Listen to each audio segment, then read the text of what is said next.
Golden State Media Concepts social media podcast. Time to hashtag everything. We talk about all the fun, crazy stories on social media. From Instagram to Facebook, Twitter to Tumblr, or probably even Friendster. Join us each week as we explore the quirky side of social media. It's the Golden State Media Concepts social media podcast. It's simple, such a sad song. The one that we rely on to get us.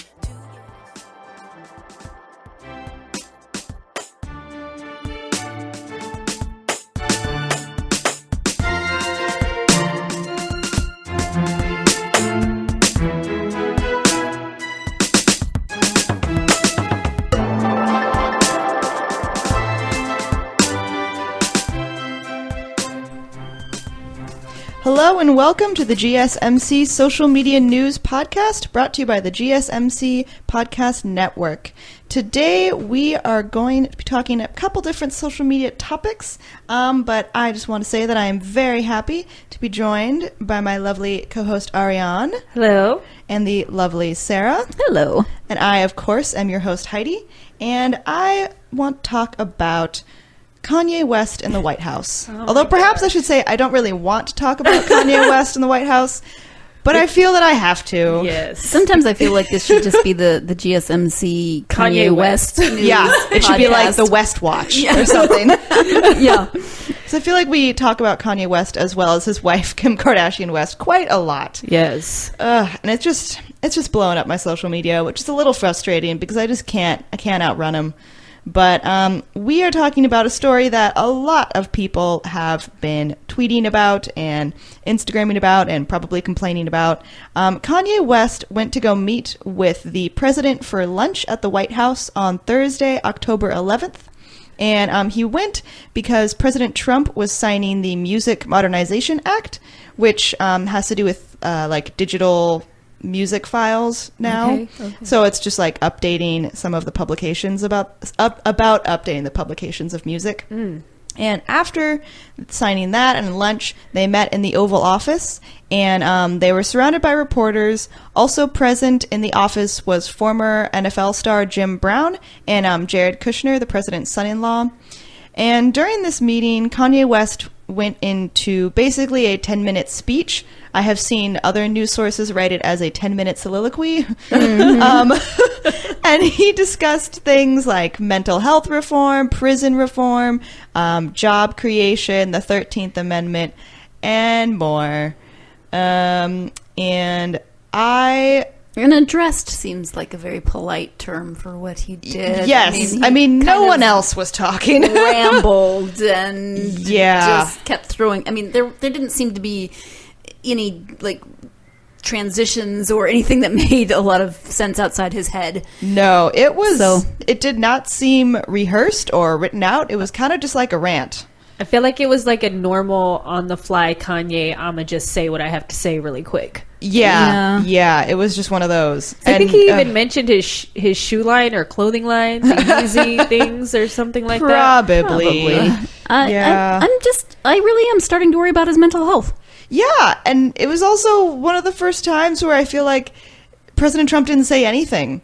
Like, he just got talked at for 10 minutes. Wow. Yeah, he did. Yeah, and a part of that, of his mental health, is that during Kanye's talk, he said that he doesn't feel that he was properly diagnosed, that he was misdiagnosed for bipolar disorder, and that actually he was just sleep deprived during his time. I don't feel like that's a misdiagnosis. No. I mean, I'm not a medical professional, so I'm not going to say that you can't misdiagnose something like that, but it doesn't seem likely, maybe, is a good word. Right.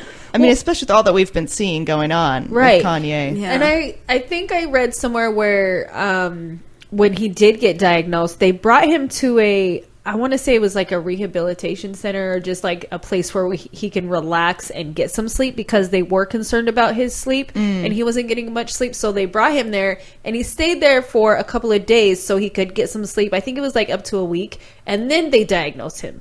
So as far as his comment on, I was just sleep deprived, I don't feel like that's fully accurate. Right. Because you were getting sleep and then you got tested during the time. Interesting. Oh, yeah. No, and I definitely feel like if that's true, if he's saying that he was misdiagnosed, this would be a time where he would be off his meds. Right. And doing all of these I was things. just going to say, if he thinks he's been misdiagnosed, the chances are good that he is not taking appropriate, Right. even if it's, medication or Therapy or or- anything, that he's probably not doing those things. Right, yeah. And we've definitely seen a lot of Kanye on social media doing some crazy things.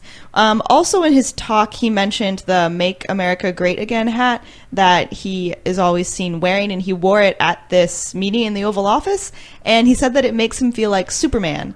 He was saying when he puts on the hat, it feels like it's his cape, and he feels like Superman, and Superman is his favorite superhero. Oh, I thought maybe it was going to be like the glasses, with the hat off, he's Kanye, with the hat on, he's Superman. Well, that's what he said when he was on SNL too, when he was like, I'll put on my Superman cape and threw the hat on during his SNL little spiel there. Right. Yeah. Yeah. And he said to Trump, that Trump had made, you made a superhero cape for me. So there's definitely some connection that Kanye feels to Trump. And he said that he would support Trump if Trump ran again for president, because earlier, a long time ago, Kanye said he was going to run for president. Right. And so he was like, I won't run in the next race. I'll support you, but I'll run in like the 2024 or something. Right. Like after that. I have to say, I mean, this is a totally flippant, tongue-in-cheek comment, but I'm guessing that when Trump or his campaign created that phrase, "Make America Great Again," and made the hats, they weren't expecting Kanye to say thank you for making me a Superman cape. No, right? Because if they did perceive or foresee that, that's pretty impressive. Yeah, I don't think anyone could foresee that. No, I don't think so. And he also said in his talk that when Hillary Clinton was running, he didn't connect with her slogan of like, I'm with her, but he connected with Trump's slogan of Make America Great Again. And he said he felt a connection to Trump that he didn't feel to Hillary when he was running. And it was also weird because he talked about that. And then he talked about growing up. He didn't have a father. Right. And that Trump was almost like this father figure to him, which is really weird. And I've seen a lot of like musicians and rappers and social media calling this out and being like, that's weird. Like, why are you connecting to this guy? Right. I mean, regardless of whatever they don't really have a relationship per se. No. So it's kind of like feeling like, let's just say a celebrity, or I mean, he is kind of a celebrity, but like some guy on TV you connect with. Yeah. That's not real. Right, exactly. Which again, all of these things, I'm like, I really feel like you probably weren't misdiagnosed. Right. You feel like you're in a bad place right now. And we're not mocking. I'm genuinely concerned that there's exactly. because he's got children. He's I worry. Yeah, and I feel like I'm concerned. And then if you are in that kind of like manic state right now, like you're going to talk to our president. Like that's weird. Especially with all that he has said towards minority group people. I'm like, well, I don't understand his logic and he likes me, so I like him too. Right. And a lot of people have called out Kanye on that and said like, we don't understand how you can support him like this. Right. Yeah. And Kanye also did bring up to Trump the stop and frisk policy. That's one of the points he went to talk to the president about, especially about what's going on in Chicago, which is Kanye West's hometown, and saying that trying to say like this is a problem and looking for reform. So he did talk about some items that he went with like an agenda, but then I would say what got most of the press was all of the other things after that. Right. And I also read an article with some of the White House staff claimed that they weren't happy with how the meeting went. Like they're like, if you look at Jared Kushner's face or the president's face, like they don't look comfortable. Right. And it's not good press for us. Right. And they were kind of upset that happened, which I could totally see. I mean, that's not the president. That's someone else running like your press event. Right. Someone who's going to make a lot of talk about this issue. And I've just seen so many clips online. Like, it's just been popping up everywhere. Like, they got a lot of press for what Kanye had to say, not necessarily about the president's policies, Do you know, there's the saying of all press, there's no such thing as bad press, but I think there is. I agree. Yeah, no, I don't think this is looking good for them, and I think they were upset about it. Right. They looked uncomfortable. It was like I said on another show, that with the meeting with Kanye and Trump, how he was supposed to, he should have visited Florida. And I just feel like for him to feel like this lunch was more important, I feel like nobody's even talking about that either.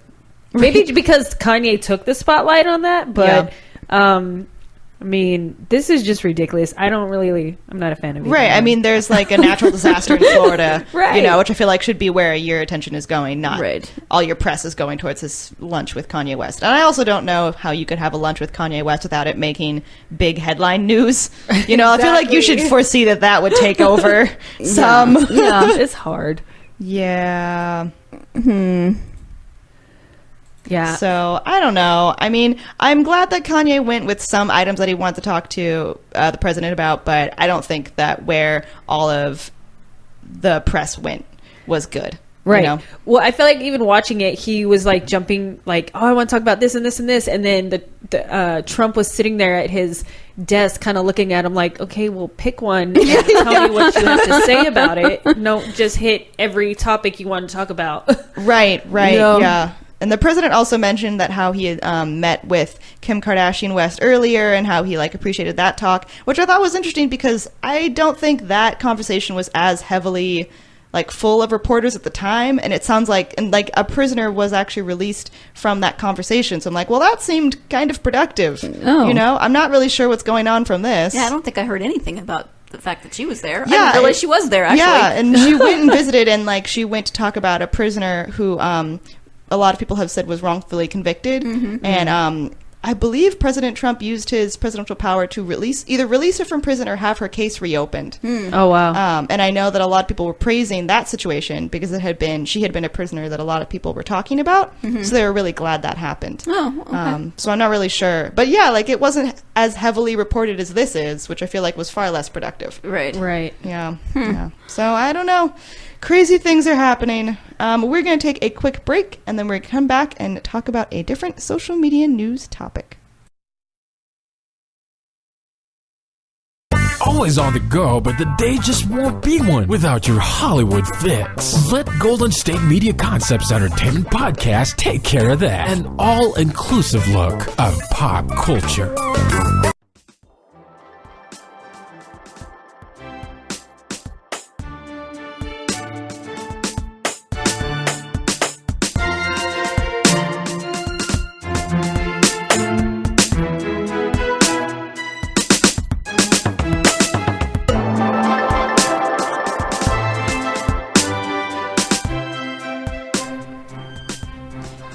Welcome back to the GSMC Social Media News Podcast. We are talking about a different story. Yay! Sorry. Yeah. Exactly. Well, sorry. this one is actually pretty funny. I mean, it stems from something that's a little sad because it is an obituary, but it was written by a daughter who wanted to remember her father in a humorous way. Was he a funny guy for her to be doing this? Yes. Okay. And she actually said at the very end, she was like, this is sad because the person who would have enjoyed reading this the most is my father. Oh. So that was kind of sad. But it's pretty funny. This obituary ran in the Delaware Online, and it was written by Alex Walsh about her father, Rick Stein, who was 71 when he passed away. Steen or Stein. I think either way. Steen. Okay, good. Thank you, Sarah. So he was a cancer patient in the hospital, and basically what Alex, his daughter's obituary, she wrote about the mysterious life of her father. And she wanted it to be humorous. She wanted people to remember him well. And her obituary covered everything from mundane parts of his life to events, to the event of his death, and many other outlandish stories. So I just wanted to read a couple of the things that the obituary said regarding his life.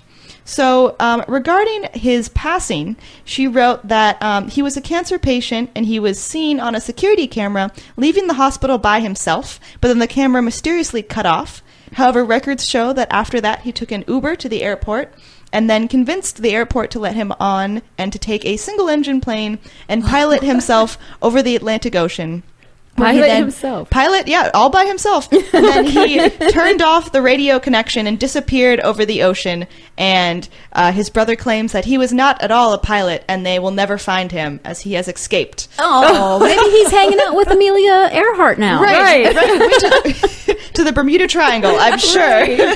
Oh, that's cute. She also wrote that no one in life seemed to know his exact occupation.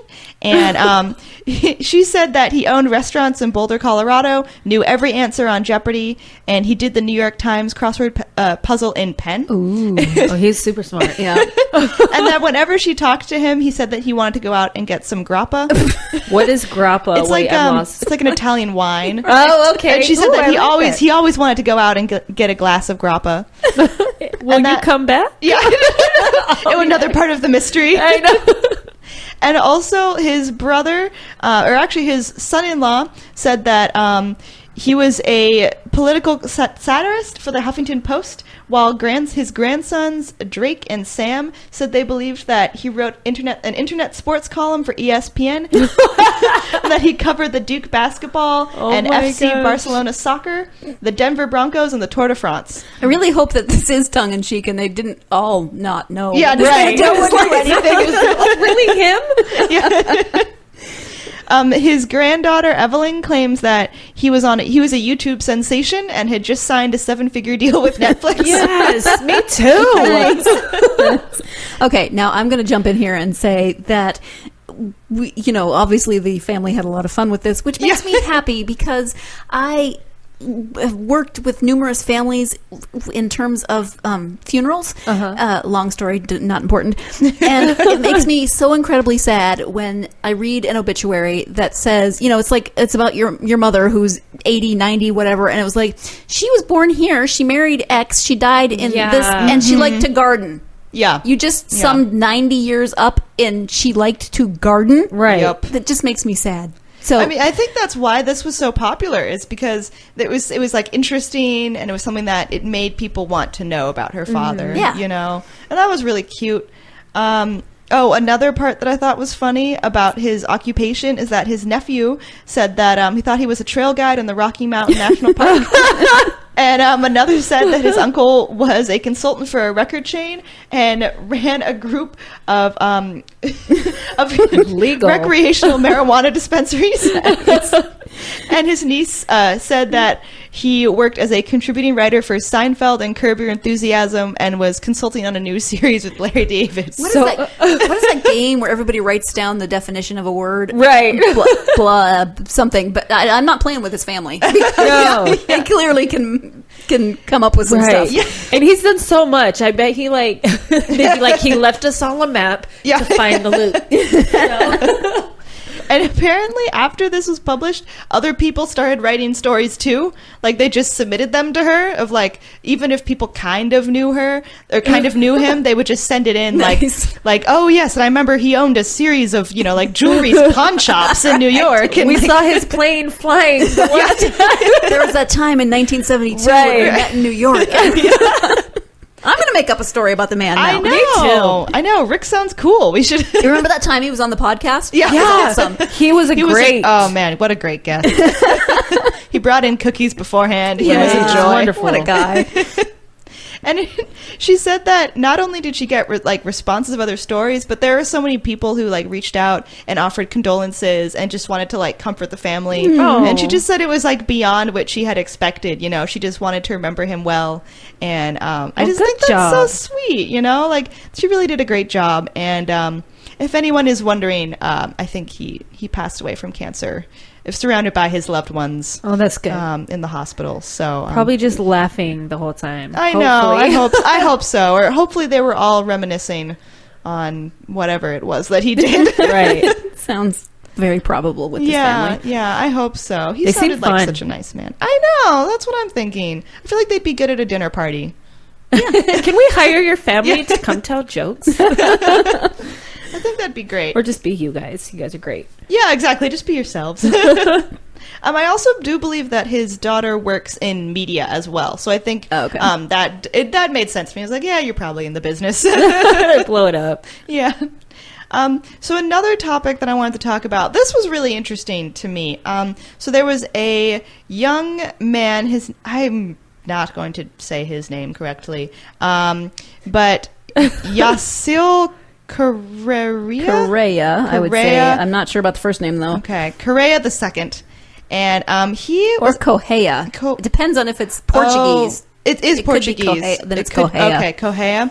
Okay, so Correa, he became a mayor in the town of Fall River, Massachusetts, in, I believe that was 2014. And he is considered one of the youngest mayors. He was 23. Oh, wow. Wow. Yeah, Wow. which is insane. Did he even had he graduated from college No, or anything? he was still an undergrad. He was an Wow. undergraduate student at the time. Okay, I have to say something really quick because I read, I want to say it was a couple weeks ago, like 3 weeks ago or something, that there's this 14-year-old trying to run for mayor in, What? I think, New Jersey. Oh my or something God. like that, because they don't have a rule on their, like, The age requirements. It just Neither says, does Kansas. They had 3 teens running and a couple of dogs. yeah. And it's crazy because the only thing said you have to be a resident for 4 years. Oh. And he's super passionate about it. And so they all kept taking it as a joke. And he's like, no, I'm serious. I'm going to run. That's it's- cute. Yeah. I thought it was Aw. awesome. So anyway, sorry. Go ahead. No, I mean, I thought it relates. Although I would say this story is not quite as happy in the ending. Oh, okay. Well, I do There's see the a word twist. scandal. There's a twist, Right. Yeah. Yeah. So Fall River, Massachusetts was formerly like full of textile mills, but since that business has gone overseas, the town has hit some hard times. There's a lot of crime. It also was really hit hard by the opioid crisis. Oh, yeah. How do we... Correa? Correa. So Correa joined the city council, and he had a seat in the city council when he was still in school at Providence College, and that was in 2013 when he was a part of the city council.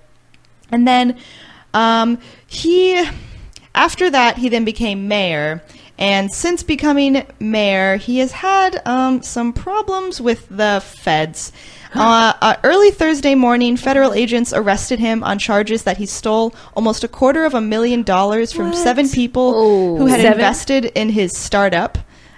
He said that they claimed that he had spent the money on adult entertainment, airfare, a dating service, designer clothes, hotels, jewelry, trip to casinos, and a Mercedes-Benz. Wow. He has pleaded not guilty. What? He has pleaded not guilty to Come on, 13 you know you counts did of that. wire and tax fraud. Yeah. Oh, I feel like he did it. And I don't even know him. Like, you're 23. Come on. Well, he's not 23 now. He's 20. Yeah, 20 like- Well, yeah, but I mean, He's much older. yeah, old enough to know that he should not have done that. right. Yeah. Yeah, so he had started a startup called Snow Owl, which was a smartphone app that connected businesses to consumers. And basically what they're claiming is that became his ATM. Oh, so wow. investors invested in his company, and this was before he became mayor. So they invested in his company. You know, of course, he made a bunch of promises, Right. and then he became mayor. And Perfect investors, politician. yeah, exactly. And investors said that he had stopped returning their calls and stopped responding to them, and he had never. The investors had never seen any money back from the company. Wow. Yeah. So not looking good for him. No. No, I feel bad for the investors, and not really so much for this young man, So- because that's a bunch of money. Right. So they invested in his business, and I mean, did he have a business plan to show them, or he was just like, "Oh, this is my idea"? I'm sure he had some business plan, but he yeah. also sounded really charismatic. Right. You know, like a good You have to salesman. have something to get investors, whether Right. it's a business Yeah. plan or the charismatic aspect, but you have to be able to talk. Yeah, Right. for Game. sure. It And to sounds become like he the knows. mayor, you know, Right. he had big promises. One of the things is he said he was like the biggest salesman of Fall River because he was trying to encourage younger people to stay in the town and to invest. And so he, Invest for him. Exactly. I Give me your know. money. But I wonder, I mean, because it's two separate issues, so I wonder how he did as mayor, if he did anything good in the town, or if anything, Yeah. I mean, I don't know. It doesn't say. I think they were saying that I feel like the town was doing a little bit better, Okay. but they are still in the opioid crisis, so I Well, don't think which- that's helping. I think everybody is. Yeah. So. I mean, all like former mill towns kind of are having the same issues. Right. Yeah, Which I unfortunately. feel- which is definitely a bad situation. And I think they said when he was running, he was young and they felt a lot of hope from him. Okay. And that's because they were in such dark times economically and socially, and that's one of the reasons why he got voted into the position that he did. Oh, okay. Okay. So we're going to take a quick break, and then we will wrap up this story and move on to our final social media news story. Tired of searching the vast jungle of podcasts? Now listen close and hear this out. There's a podcast network that covers just about everything that you've been searching. The Golden State Media Concepts Podcast Network is here. Nothing less than a podcast bliss with endless hours of podcast coverage. From news, sports, music, fashion, cooking, entertainment, fantasy, football, and so much more. So stop lurking around and go straight out to the Golden State Media Concepts Podcast Network. Guaranteed to fill that podcast itch. Whatever it may be. Visit us at www.gsmcpodcast.com. Follow us on Facebook and Twitter, and download us on iTunes, SoundCloud, and Google Play.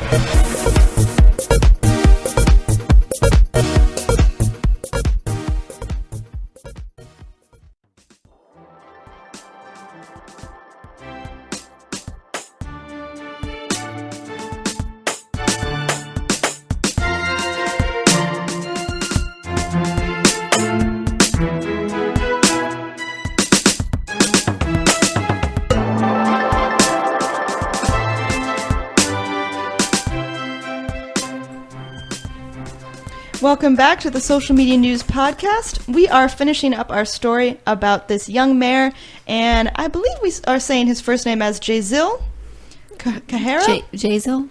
Yeah. Well, yeah. Yeah. We tried to listen to him on YouTube, and he says it so fast that I don't know what he said It's for his still last name. kind of up in the air. It sounded like Jazel for his first name. It did, The yeah. last name starts with C.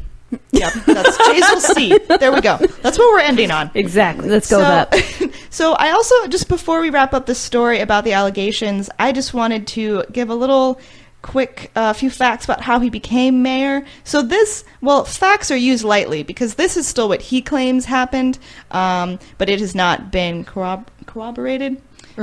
So he said that at the time when he was in city council and there was another mayor, and this was like 2014, in August, a petition was circulating to recall the then mayor, William Flanagan. Okay. And despite the fact that Jazil was considered an ally to the mayor, he still signed the petition.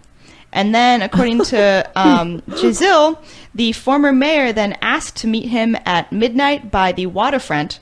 And then, which again, I don't know why you'd say, okay, sounds good. A bad television plot. It's exactly what it sounds like. And it gets worse. They met at the waterfront, and then the former mayor, Flanagan, allegedly pulled a gun, placed it on his car as like a threat, and told Jazil that he had to remove his name from the petition. Oh, God. Nice. Yeah, Flanagan denies that this happens, and prosecutors have not charged him with it. But whatever happened and whatever rumors came after that, Jazil ended up being the mayor after Flanagan was asked to, what's the word? Resign. He was asked to resign because of this petition. Again, no one has said that that's completely true, but that's a crazy story, especially if you're going into mayor claiming that's how the former mayor before you left office. This town sounds very interesting in terms of its politicians. Yep. Right. It's Yep. in Delaware? No. That was the previous story. Massachusetts. Or Maine. Which M state was it? Massachusetts. Thank you. In Fall River, Massachusetts. So then after, allegedly, the former mayor pulled a gun on him, in January 2016, just a few weeks after his 24th birthday, Jazil became the mayor. And that is when, after becoming the mayor, that all of these allegations about him came out. Also, unfortunately, in 2014, the FBI claimed that this town is the second most violent city in Massachusetts. Oh, no. Oh, I believe it. Which is very sad. But it looks like some things are improving. Amazon opened a 1.3 million square foot distribution center in the city. So that is good. But again, he is now, Jazil's now under investigation for Not using his stuff. funds wisely. Yeah. And Yeah. Amazon wants to live there? Well, that was before the scandal. I would imagine they would stay, but who knows? I don't know if I would want to. Yeah, I don't know. Well, we wish the town the best. Yeah, good luck, guys. Yeah. Just gonna Sorry. go Fall River. Sorry. You've had a lot of tumultuous things happen. I just don't know what else to say. Yeah, it's been a lot. It's been a lot. Been a lot of some bad things. Okay. Yeah. Well, we're moving on to our last story, and I'm hoping this can be an uplifting one. So Michelle Obama and her, George by the Bush. Oh yes, and I love this friendship. So they have been friends, and they've been friends for a while. I believe even when Obama was in office. And at the funeral for Senator John McCain, they were caught on camera when President Bush handed the former First Lady, Michelle Obama, a cough drop, which is such a kind deed. And Now, I just want to jump in here Yeah. because I read it wrong and I shared a cough drop, so I was really worried that he took it out of his mouth. that would have been- because that's gross. that would have been a completely different story. I mean, it's one thing if it's like your spouse, but you're just not sharing a cough drop with anybody. Yeah, that would have been a different type of video. That would have been quite a scandal. Yeah, Otherwise, it was it's super just cute. kind. Yeah. Yeah. He even like gave it to her on the slide, like as if they were in church or something, and just kind of like, here, just take this. Yeah. Okay. And so apparently, at the funeral, George Bush's wife, who's sitting on the other side of him, handed him a cough drop, and then Michelle Obama saw this and was kind of like, "Hey, like I want one." So then President Bush passed her one, and apparently the cough drops had the presidential seal on them. So she was like, "What the that's heck?" hilarious. And he had them from when he was president. Oh. So he had saved all these cough drops. What does he just bring them to official functions now? Yeah. Yeah, apparently. Passing out cough drops. Apparently, when he was Weird. leaving office, him and his wife just took all of these cough drops because they had a whole bunch of them, and they just keep them. Well, you never know when you're gonna get sick. Right, And you they're never kind of know. old. You never know when you're going to need them. Yeah. I mean, and Michelle Obama also said that at all of the functions where it's like the former presidents and like the first ladies, she always ends up sitting next to former President George Bush, and so they kind of are close because of that as well. And I just thought it was adorable, and Michelle really hopes that it can be something that other people look to as like, you can be friends with someone, even Right. despite like political affiliation. Which, yes, I don't know how we got to this place where I you know. cannot possibly associate with someone who disagrees with you. Right, I mean, come right. on. Yeah, and I think she was saying that she really thinks about the younger generation whenever stories about her and George Bush come out, because she's kind of surprised too that they make such big news. Right. And so she always is thinking about the younger people in these times, because she's like, I really hope they're seeing this and kind of realizing like, yes, of course you can be friends with people who are different from you. Right. There's nothing wrong with agreeing to disagree on certain things and then just moving on. I keep Right. seeing this Okay. thing on Facebook that says, just because I disagree with you doesn't mean I hate you. And a part of me is like, duh. But Right. another part of me is No. like, some people need to see that. Right. I mean, that was the whole social media thing of like, oh, if you voted for this president, like, I'm going to unfriend you. It's like a Right, little you know? kid when he gets mad on a basketball court and he's like, give me my ball, I'm going home. It's like, you don't have Right, to be yeah. like that though, stop. I I know. mean, why can't they get together and then talk about the things they disagree on in a respectful and courteous way? You Right, know? Right, I mean, yeah. there's- Yeah, and she just had nothing but, like, praise for George Bush. She said, like, I love him to death. He's a wonderful man. He's, like, a funny man. Like, that's her friend, And Yeah. those are, like, genuine statements. I can imagine them just like sitting next to each other and just cracking jokes. like, the Yeah. whole time. They Yeah. often look like they are when you see pictures. It does. Right, too. exactly. They're always laughing about something. I'm like, what just happened? I want to laugh. I want to be part of the cool group. Right? So I just thought that was a sweet story. And just want to encourage you guys to just be friendly. Yeah. Be friends with everyone around you. Right. Talk out kind. differences. Yeah. It's okay. I believe in all of you. So thank you so much for joining us today. And we hope that you will listen in next week.